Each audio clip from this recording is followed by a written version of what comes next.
And a good morning to you. Happy Wednesday.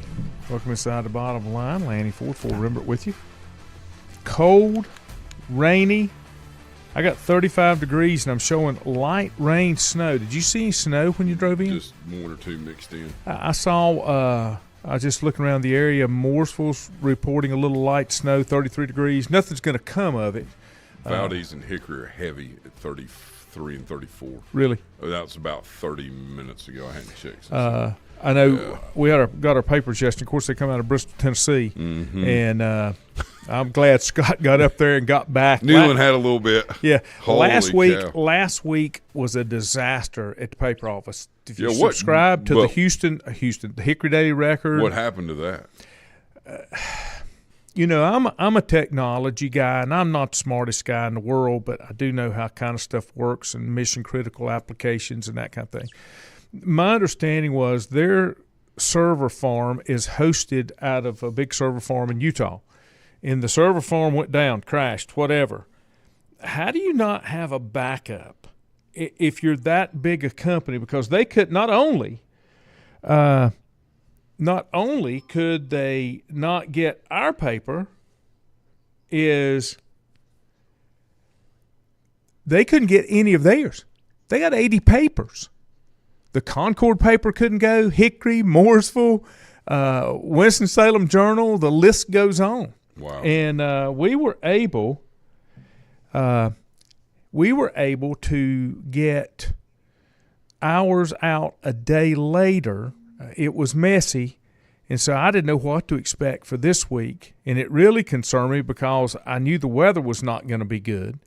But Scott got up there. They were ready when he got there, and he was actually back here by 4 o'clock, which was good before the weather really got bad. Yeah, it was crazy up there yesterday. He go 194, like through Elk Park and all that. Yeah. Is that the way you go? I mean, that's the most way efficient way yeah. to go. Up 181. Yeah. And just like I was going up to the house. Right. And then just go on through. Just shoot it through. Mm-hmm. Yeah, I mean, that's the most. Because when you get out there, I'm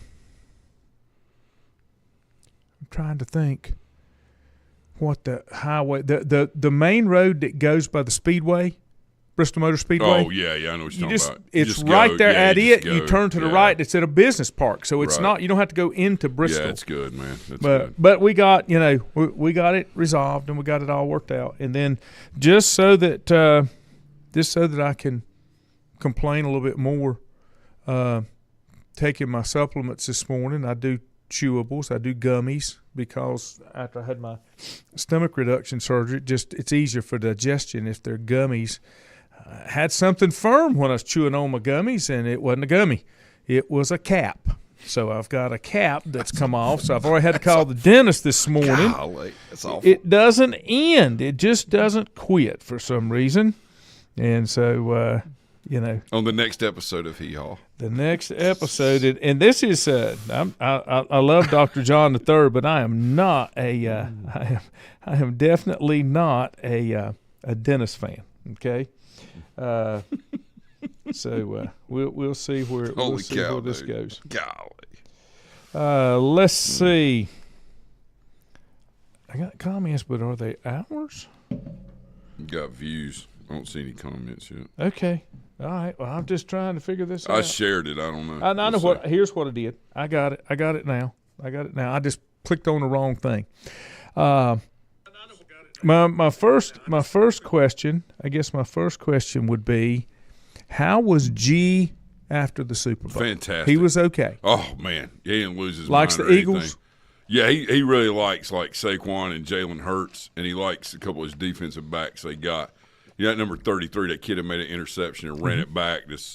I think he's in his second or third year or whatever. But I put a post on him yesterday. I caught some clips of his high school basketball. That dude was unbelievable. He was amazing. Just an athlete, and I'm not shocked that he's in the NFL. It's just that at the level that he plays and how quick he is, and he seems like that he's not like super. I mean, he's obviously very intelligent or whatever, but it seems like his skill set.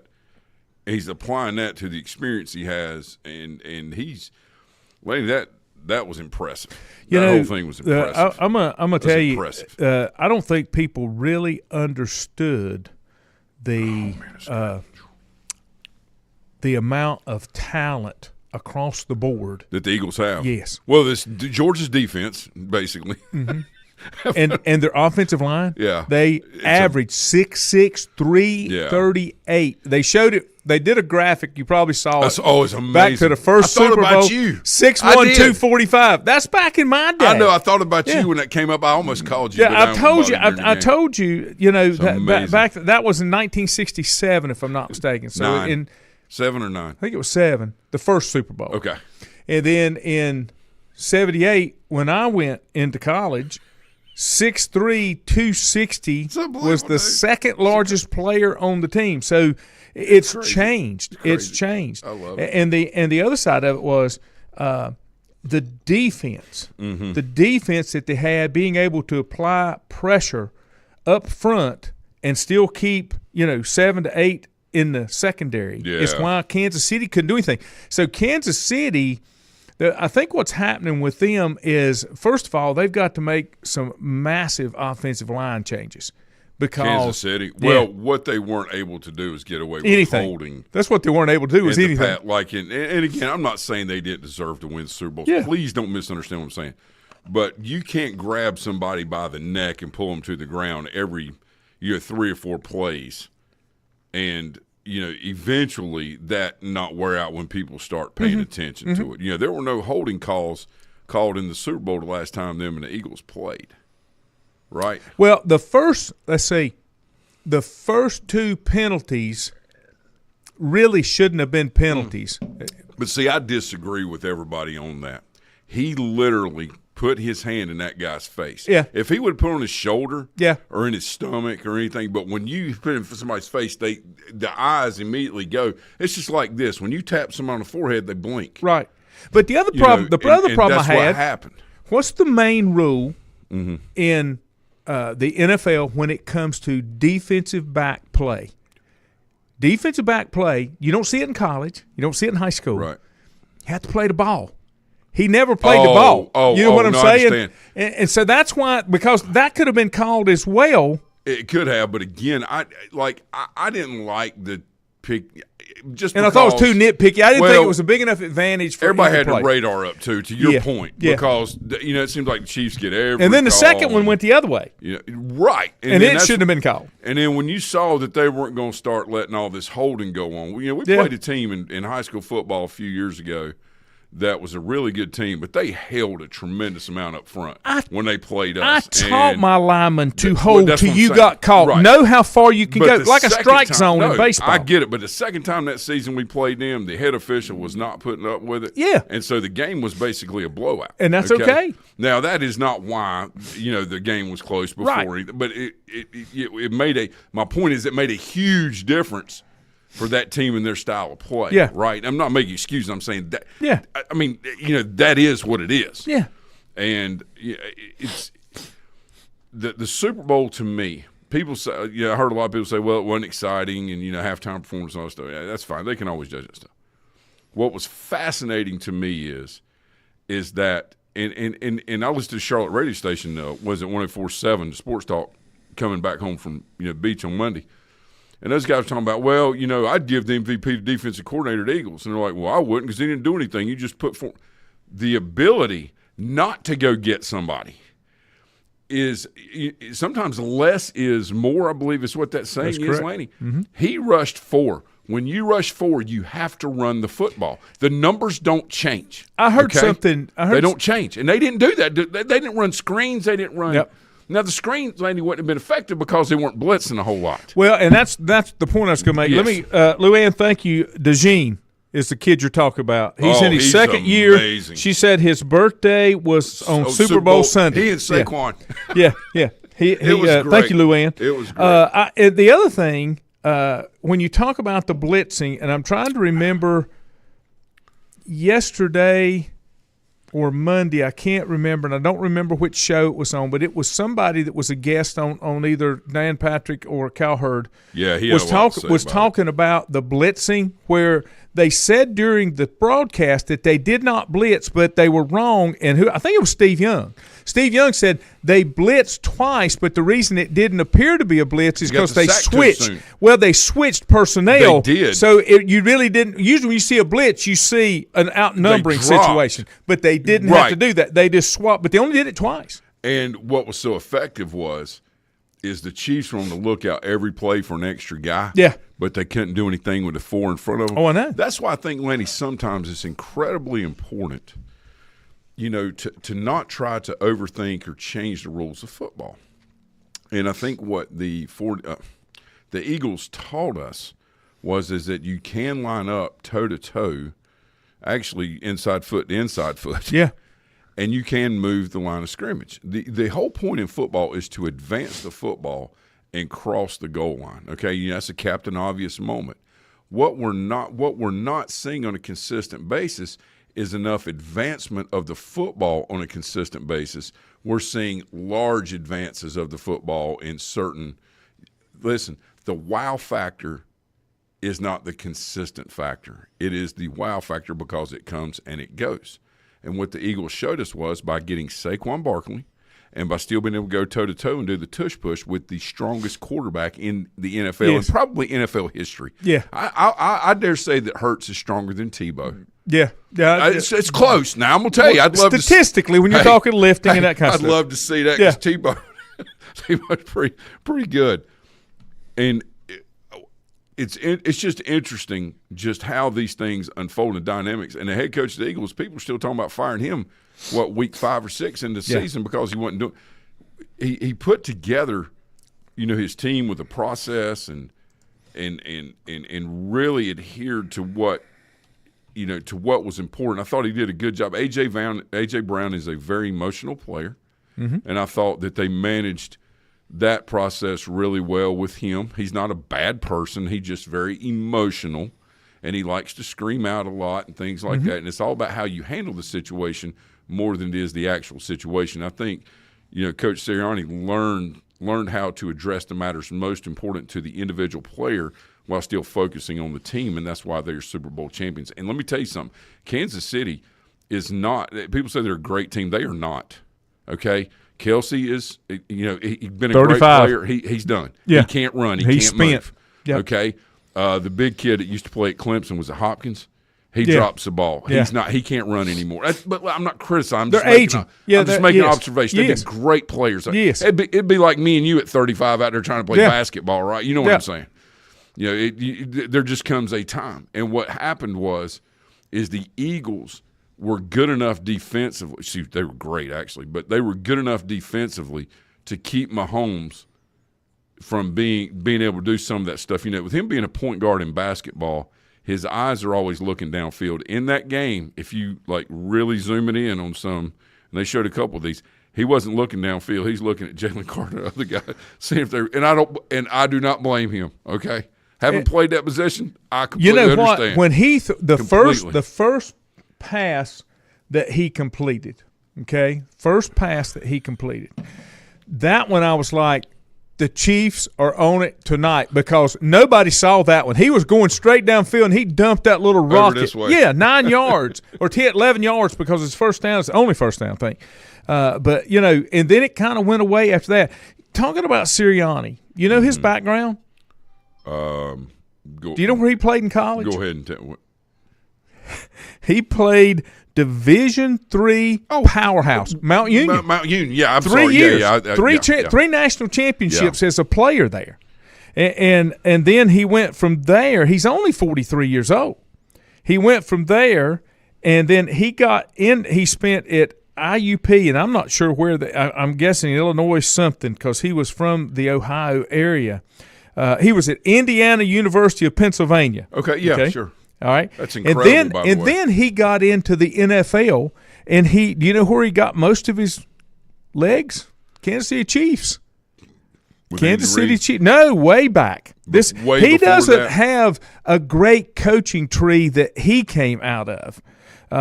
When you go back and look, he was Sirianni was with the Colts when they had Andrew Luck, Jacoby Brissett, and Phillip Rivers. He was the quarterback coach at Indianapolis. God. at that time. And he was hired by Frank Reich. He was at the Chargers with Mike McCoy. He was at Kansas City with Romeo Crennel. Yeah. He was not retained when Andy Reid was hired. Mm-hmm. How ironic is that? Then he comes back as the Eagles head coach, which Andy Reid, and beats him. Yeah. And I'm sure I just hate Andy never got a Super Bowl with the Eagles. I like Andy. Well, I think we all do, and we appreciate him and what he does and how he does what he does. And, his press conference was not one that was very emotional. He's not normally that way anyway, but you could tell that he was like, look, we prepared for this game. They were much, much better than we thought they were.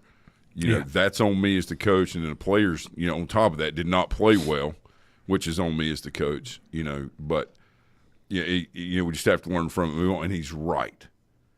I enjoyed every bit of that Super Bowl from a standpoint of a football enthusiast. Yes. I don't care about scores as much because neither one of those teams are my team. Jalen Hurts is probably next to T.J. Watt. No, he is. He is my favorite player next to Watt, okay? And because I'm a Steelers fan, I love Watt, okay? Not respect, too. But Jalen Hurts is the epitome of the way that you would want your son or daughter to handle situations. So even-keeled, level-headed. To overcome adversity. He has tremendous parental support from his dad. Yeah. I put a post out a few years ago after he came in after being benched, the whole season. Mm-hmm. I say benched. Tua beat him out. But did he really? That's my question, okay? Because they were winning before. Mm-hmm. They said, well, Tua came in through the touchdown for national championship. Well, did he get hurt, though, and that's how Tua got started? Okay. I was thinking. Nick just took him out. Okay. At the halftime of the national championship. Okay. And they won it, when Tua won it in overtime, throwing that deep ball to Dante Smith. Right. When they were all freshmen. But, my thing is with Tua at quarterback that year, it's very hard to say whether they would have gotten there because Hurts was, so good his freshman year at running that offense. But what's interesting is, and I'll stop with this and move on, but what's interesting is how Jalen Hurts has taken his style of play to the NFL, and he went to Lincoln Riley, okay? He improved his passing just enough to get to the NFL. He was a second-round pick, and now he's been in the Super Bowl a couple of times. This is a serious, very serious person, a very serious leader, and one that our kids and grandkids and children could look to because he is style and he is all substance, and his substance creates its own style. Yeah, and it is wonderful. Let me give you another ironic thing to me, and I forgot about this. Luann posted this too. Kellen Moore got fired at the Cowboys. Now he's won a Super. Well, it's Jerry World. I don't know if he, and now he's going to be at the Saints, and the Cowboys are still a truck fire. I think McCarthy was like, look, I appreciate what Moore does. He's young. He does these things. He's exciting, but that ain't what we're doing. Mm-mm. And so I think they encouraged him to move on so McCarthy could take a little bit more control of the Dak situation, which Dak statistically was – phenomenal, just not in the right game. That's why stats, we've heard things about stats in the last several days and all this, and I made it very clear that, when I was coaching baseball at Maiden, if I go on statistics alone, then I would not made two calculated moves I made. I went with my gut feeling on it. You still got to play. And got lucky. Forget the stats. You still got to play. But my point was it's 50-50 no matter what the stat line says. That's right. Once the situation occurs, you either do it or you don't. Yeah. Right? You know what I'm saying? Yeah. And so it's just I think Kellen Moore will be a good head coach. He is more of today's type of new young head coach. We don't see the Chuck Knowles. We don't see, Andy Reid's got that real, quiet demeanor, but from what I understand behind closed doors, he's not someone to be messed with. Mm-hmm. But he's very kind. But he's not somebody to be messed with. But he also is a really big-time players coach. That's what I mean. And the other thing you hear about Sirianni, he said, everybody says those guys will take a bullet for him. Oh, I mean, yeah. People can say what they want. The coach at Dan, the guy at the Lions, Campbell. Dan Holy Campbell. cow! Yeah. Because he actually cares. Yeah. There's people that say they do, but then they don't do the things that. But those, when you truly care about players, you throw their feelings, all that frou-frou crap out the door, and you focus on them and helping them improve themselves as a person. You're not trying to control their behavior. That's a big misnomer with a lot of coaches that are, you better do what I say or I'm going to do. That it's not about behavior control. It's about, cutting through the crap and getting down to what makes you the best player you can be. Some have their way of delivering that style. Lanny, you played for some, so did I. Then I played for some that were very, I wouldn't say passive, but their approach was more passive. And, that was okay too. But I responded much better to the grumpy Gus that wanted to to eat my lunch every time I didn't do what I was supposed to do. I was never a chewer, but for about 3 minutes at a time, because – if there was a situation, just like with my kids, okay? My wife never understood when the kids were little. Right. How can you discipline them or spank them, and then 5 minutes later they're on your lap? And I'm like, same with my players. It's not an emotional thing. I will chew you out. I will chew you up one side and down the other, and then in less than 5 minutes I'm back, and and I'm talking sweet. And okay, we got to get your head screwed on straight. I still got to have you, that kind of thing. Let me give you this. I thought this was interesting. We keep talking about the offensive-minded coaches, and that's who Sirianni is. But you know what he did when it comes to offensive-minded coaches? He does it in the trenches on both sides of the ball. That's what makes the difference with the Eagles. The offensive line play and the defensive line play. Now, he's got his stuff that he needs, but he's still – everything doesn't have to be a wow moment, as you were talking about. Here's what Sirianni is. He has a 70% winning percentage over his first 4 seasons, his highest career win percentage of any active NFL coach at this time, okay? He's been to 2 Super Bowls and won 1. That's pretty good in 4 years. Here's the other thing. If you look, when you talk about coaching trees, those kind of things, there is nobody on this list that is going to stand out, okay, other than you're not going to know who the guy is. You just know the program in Mount Union. Larry Keiras, he's head coach. Lou Tepper at IUP. Todd Haley was at Kansas City. Romeo Crennel, Mike McCoy, Anthony Lynn, Frank Reich. Anthony Lynn, yeah. Frank that was the coaches he served under. He's already got 3 assistants that are currently head coaches. Jonathan Gannon with the Cardinals. Oh, yeah. Shane Steichen with the Colts. And then now Kellen Moore with the Colts, and now the Kellen Saints. Moore. Yes, that's 3. Yeah. So, and I just he's a passionate guy. I like it. And the other part about it, when he was growing up, you know who his favorite team was? No, I have no idea. The Pittsburgh Steelers. Because he said owing it to his family having roots in the Pittsburgh area. But, I thought the Super Bowl was good. The game, I didn't care for how much a blowout it was, but watching really good football, dominant football, I was impressed with. Well, we've heard a narrative so long that the Chiefs are the Chiefs and this, that, and the other. And what they showed all year was that they can win a game by 1 or 2 points or one score. And while that's great, that still doesn't make them that legitimate based on what was being portrayed. So, right. No, I agree. Take a break. Yep. Okay, let me do that. I'm sorry. That's all right. Here we go. We need another drink. Whether it's a sit-down meal or a call-in for the drive-thru, Brookwood Cafe and Catering is the answer. A variety of meats, vegetables, and desserts cooked daily, or a hot sandwich from the grill, they have what you're looking for to satisfy your taste buds. If you need catering from 5 to 500, Brookwood has you covered as well. Stop by Brookwood Cafe and Catering at 202 Providence Mill Road in Maiden. Don't forget breakfast daily till 11 a.m. Open Tuesday 6 a.m. to 2 p.m., Wednesday through Saturday 6 a.m. till 8 p.m., and Sunday from 7 a.m. to 3 p.m. Call 828-428-8944 to place your order today. If you ask around, you'll find Burke Mortuary has a reputation for excellence and commitment to value. They've built a reputation of trust for more than 35 years. Burke Mortuary is proud to offer personal attention, meaningful tributes, and the area's most affordable prices. They're also proud to offer you beautiful, state-of-the-art facilities. It's the perfect place to honor your loved one. So when choosing a funeral home, the choice is easy. Choose Burke Mortuary with locations in Maiden and Newton.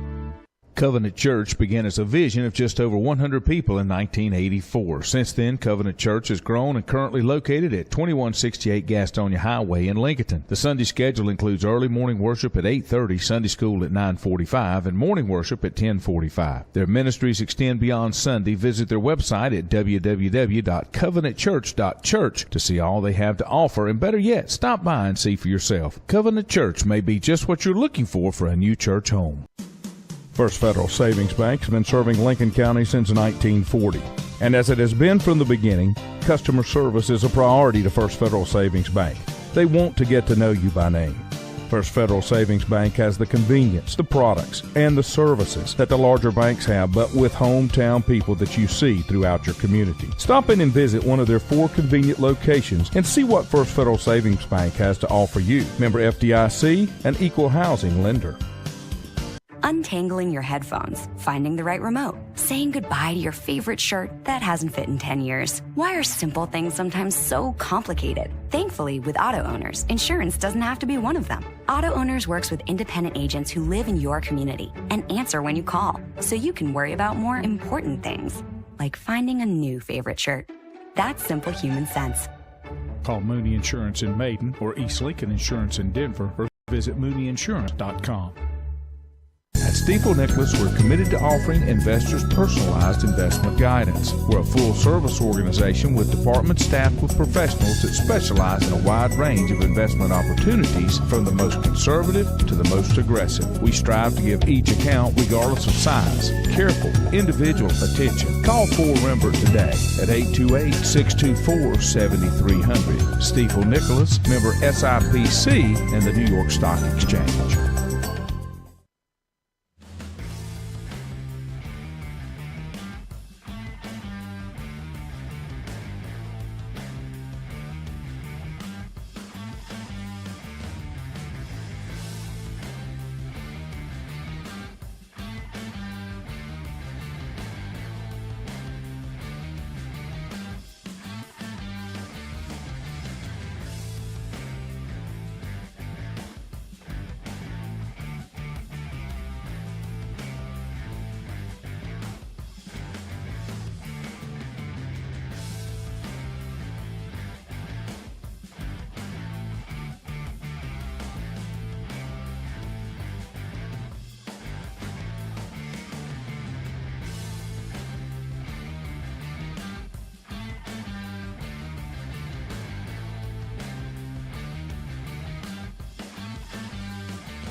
And we are back.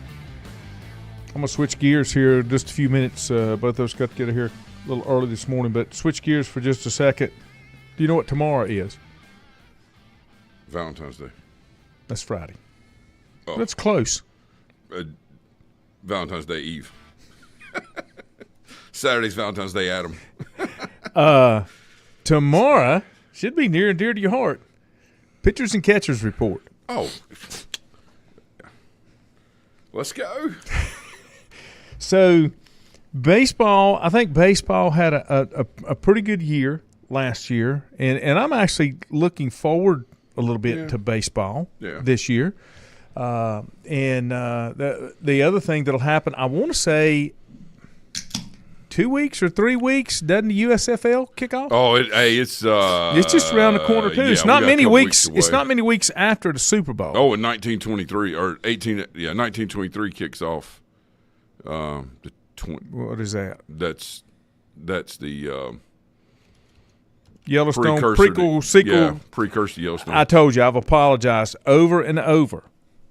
Can't get into it. Sorry to hear that. I missing tried. out in life. I know. And, I tried. Honestly. And Kim, to stay married to you to not like Yellowstone, she's really done a good job overlooking. She could care less over stuff like that. Yeah, she's done a great job. And I'm wrong. Opening weekend is March 28th for USFL. Okay. Or UFL. UFL. It's not you. I enjoyed watching that last year. I did too. The thing, and I can't remember. It may have been G and I were talking about this, Robbie, whatever. But we were talking about how hard the kids play. I say the kids, the guys play. They're trying to get spots, right? And they do. Yeah. And I think that's why the NFL is so supportive, because it's a great brand of, I say, minor league football. It's next level football. Okay. So let me give you this. 21 players that were in the UFL last season are now on NFL rosters. Oh, sure. Absolutely. Okay. Says more than 250 of last season's 400 players, 60% actually got called for an NFL workout. Oh, absolutely. 78 individuals signed contracts to attend 30 NFL team training camps.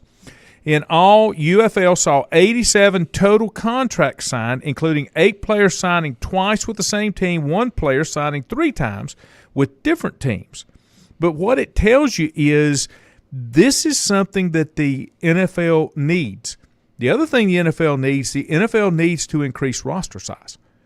Oh, there's not enough bodies, especially if we're talking about going to another freaking game. No, you're right. So several things got to be addressed with that, and it's kind of like, I think the players' union will be okay, but the problem is there's going to be a major discrepancy in pay. Mm-hmm. And anytime things are unionized, and I think you grew up in a unionized household, right? Mm-hmm. And you understand that, that's first and foremost. Is trying to find that, that value-based, system, and. It will be interesting. Right now we're at, a 53-man roster? 53. Yeah. And then didn't they added a couple to the practice squad players. Which is great. You need to do that. You really need to do that.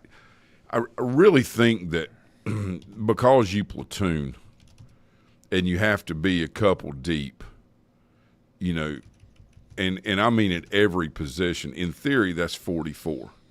And one would say, yeah, but we got 53, but yet you have kicker, you have punter, right, snapper, so that's 47, and then you got 6 left over, so you're at a +3 on both sides after you're 2 deep. Still not enough for the longevity. If they're going to have 18 weeks or 19 weeks in the season, and I'm talking about just regular season, this is the problem. The younger players can handle the grind. Mm-hmm.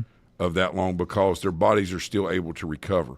When players get older, and I'm not so sure Patrick Mahomes hasn't reached that point now, watching him move the other night, or lack thereof. As the seasons get longer and more games are played and more weeks are there, it takes the older players longer to recover. Jerome Bettis is a great example. Mm-hmm. You remember that? He didn't practice for the last year and a half ever. Look at Mark Schlereth. He didn't practice for a couple years when he was still playing. So we have to be very mindful of that. And, there's always this talk, well, you need to be concerned about your health. First of all, if anyone is really that concerned about someone else's health, I'm concerned that they're that concerned. Mm-hmm. Because there's a lot of stuff that goes on in my life, and I want everybody to be okay and healthy, but I don't have time to worry about that. That's right. You know what I'm saying? Like, we're getting away from the crazy Well, now, getting focused back on things that are most important. The other thing the NFL, not narrative based. I think they missed the boat on here. Okay, and I think it would bring the quality, longevity of players up. I had no problem. I didn't want 17 games. I don't want 18 games. What I want is a 16-game schedule, but an 18 or 19-week regular season with a couple buys so people can get better. I understand buys in the NFL, okay? I would like to see different. 3. I would like to see one at about 6 weeks, 12 weeks, and 18 weeks, and that way everybody But there's has football weeks every off weekend. That's what I like. Except for the last game of the season. Yeah. And then you give everybody a week off. Yeah. And then your playoffs start. Let me go. And only because it's so tough. Yeah. And you know what I'm talking about. But before we wrap up, let me go back. This is what happened with practice squad. Okay, practice squad went from 10 to 16 in 2020. Okay, and then in 24, it went to 17 with one spot for an IPP. Okay, which is I can't remember what that stands for. Anyway, of the 16 players that are active on the practice squad, 10 of them have to be rookies or second-year players. Mm-hmm. The extra 5 do not count against the team's salary cap. I don't think anything on the practice squad should count because it's a set amount. You know what I'm saying? You don't negotiate contracts on the practice squad. Those are set amounts. Yeah, I'm like you, and just thinking about that, there's got to be a little bit more to that. What do you mean? Than what you and I are, I say privy to. That's not a good word, but I would like to know more about why that's structured that way. Yeah, I'm agreeing with you. I'm saying I would just like to know why it's that way. Is it a players' union agreement? Is it from the owners? You know what I'm saying? I mean, I would like to know more about that. That's very interesting. The other thing on the practice squad, their teams can use what's called a standard elevation to take 2 practice squad players and make them available in a regular season game without moving them to the active roster. Right, I like that. Right. The elevation can only be used a maximum of 3 times on a single player, kind of like JV players playing on varsity. You know, you got so many appearances. Yeah, I got you. Yeah. Okay, so to make a player available for a 4th regular season game, he'd need to be moved to the active roster. That's the rock. Teams can sign players from another team's practice squad. Yes, they can. But they can't sign them to another practice squad position. They have to sign them to an active slot. Yes. And it says rookies and second-year players earn a minimum of 12.5 every week on the practice squad. Okay. The minimum for veterans with at least 3 years' experience is 16.8, and the maximum is 21.3. That's good. I've always said, that's good. If I were a player and I were not good enough to make it to the NFL, I would play on the practice squad forever for that kind of money. It's well over $100,000 a year to be able to still do what you love to do. Oh, yeah, you know? Be around all to be around part of it. But those are some things that I think they're going to have to change to be able to keep the longevity of the season because you're going to have bodies that just wear out. That's kind of what I'm getting The at. NFL is the worst league, okay, to not move off banged up players because they feel like this guy that's 33 and had 18,000 surgeries is still better than this rookie that's just coming in. It probably is. But it's hard to get your teams to mature and make it if you keep holding on. Sure. Like you said, like with Kelsey. Kelsey spent. Yeah. That was more for style than obviously for substance. You know, the narrative with Taylor Swift. Which, sure. You know, I mean, I get it. Terrible Super Bowl performance. I get it. I get it. I get it. Recognition. The biggest thing I saw was the deer in the headlights from the Kansas City Chiefs players because they had no idea what was happening. And I'm honestly surprised because the 2 weeks before, that Kansas City Chiefs team that came out and played Buffalo, we hadn't seen them all year. Yeah. They came out with a purpose and a mission. One final question before we wrap up. Could the Bills have given the Eagles a better game? No, not the way the Eagles played Friday night. Sunday. The Eagles. Perfect is not the word, but incredibly. Well, they were freaking close. incredibly consistent, Yeah. incredibly aggressive, and I just attribute that to their defensive leadership, to their offensive leadership, to their head coaches, to their owners. Great game plans. And the thing about it is Sirianni received so much criticism, but yet he's been a winner, everywhere he's been. And a lot of times where you play is marginalized. And I've seen that in recruiting, like even locally. Like there's been people that say, well, that kid's not a scholarship player, this kid can't do that, or they just don't have the metrics. And we know a couple. Yeah. And we've talked about them before. And those were huge mistakes. Sure. Because if we're going to measure the content of a man's character and not his skin color, then why do we not do that in his athleticism when all we focus on is the style of him? How fast does he run? What does he look like? How tall is he? Why don't we apply those same principles? The people that preach things don't actually execute those things on the flip side. And I have observed that personally, all throughout my coaching career. And I think that, and I understand that, if you miss on a smaller person, that you could potentially get fired if you're a coordinator. And it's all about the wow factor of who you bring in. But in the end, you're the same guy that's looking for a job every 2 to 3 years because your coaching staff gets fired. So what are you really worried about? You're going to be gone anyway because your team sucks, because your team stinks because you haven't been recruiting the right people to play those positions. How many times have you seen a walk-on come in and within 3 or 4 weeks into a season takes over starting job? Oh, yeah. Versus the guy that had all the metrics. That we really need to take a look deep into what we're talking about when it comes to recruiting. And I have been a college recruiter when I coached college baseball. My head coach was like, why are you not down at, Country Day or down at, Charlotte Providence looking at this kid? I said, because the best fit for our kids is South Stokes High School to play shortstop. Because he's the guy that can play it. He dives. Doesn't matter if he can catch the ball or not. He tries to. It builds confidence in his pitcher. He gives you everything he's got. He can hit for power average, but he can also bunt. The problem – and had no problem sacrifice bunting in the 3-hole. The problem with metrics doesn't measure heart. And heart – Right, heart man. and desire is just as important Desire's number one. as those physical Desire's skills. number one. I've told, I've preached this over and over again when it comes to the 13 core principles of success. Yeah. Desire is number one. Yeah. You have to desire, you have to want it so bad that all the other things that are necessary follow in behind because you're willing to do that. Yeah. I enjoyed football season this year. I still think there's a lot of obliviation for certain players, and that's okay because that's what the media does. But, I don't ever want to hear about Dallas is going to win the Super Bowl this year ever again.